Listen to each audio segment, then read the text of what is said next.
Ben beceremedim.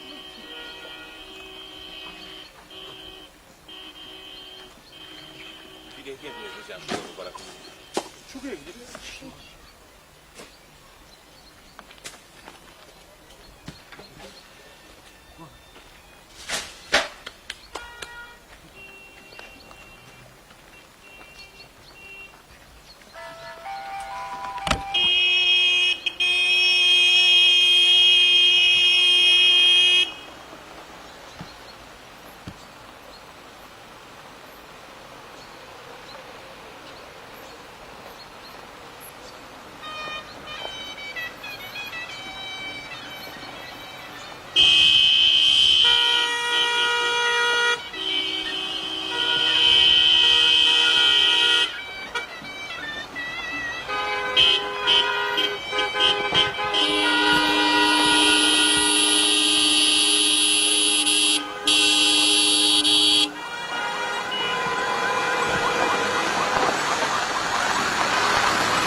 Şimdi de qədim bulaqlarımızdan biri olan Xatun bulağının açılışına toplaşmışıq.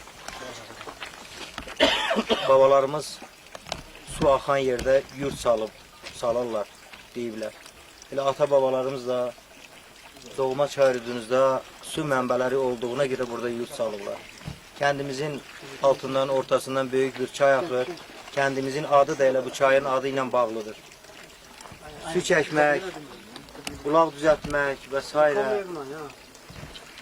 Xeyrə yozulur, sabah işdir. Bilirsiniz, ister Respublikamızın müxtəlif rayonlarında, isterse kendimizdə yeni artizyan quyuları, su kəmərləri çəkilir. Buna misal olaraq keçən illəri Qəbələdən Bakı şəhərinə böyük bir su kəməri çəkildi. Aran rayonlarımızda artizyan quyuları açıldı. Bir sıra su təmizləyici qurğular Respublika Prezidentimizin sərəncamı ilə açıldı. Kendimizdə də bu məqsədlə bağlı çox işlər gördük. Bilirsiniz, kendimizin yuxarısına böyük bir göl düzəldilir. Kendi müəyyən qismi həmin gölün suyundan istifadə edir. Keçən bir artizyan quyusu qazıldı. Bulaqlar çəkilir və s. Bugün də bu açılışına toplaşdığımız bulağı 1991-ci ilin məzunları bu gözəl xeyirxah işi öz üzərlərinə götürür. Sağ olsun. Mən Sağ olsun. sizin hamınızın adından onlara minnətdarlığımı bildirirəm. Onlara çox sağ olun deyirəm. Və arzu edirəm ki, məzunlarımız bundan sonra da belə xeyirxah işlərdə öz xeyirxah əməllərini göstərsinlər. Arzu edirəm ki, bulağımızı, bu gözəl bulağın suyundan da elimiz, obamız xeyir işlərdə işlətsinlər. Sağ olun.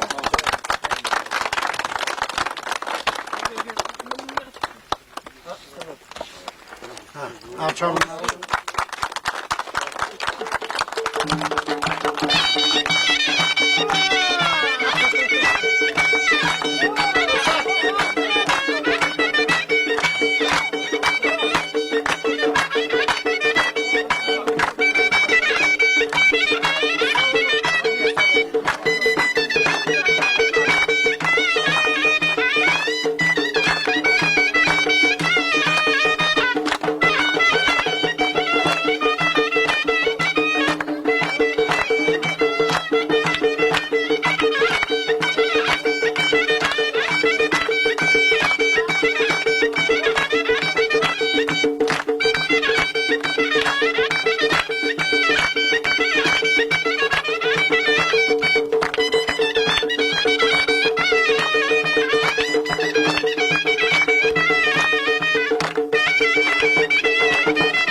Yallı bacan, yallı.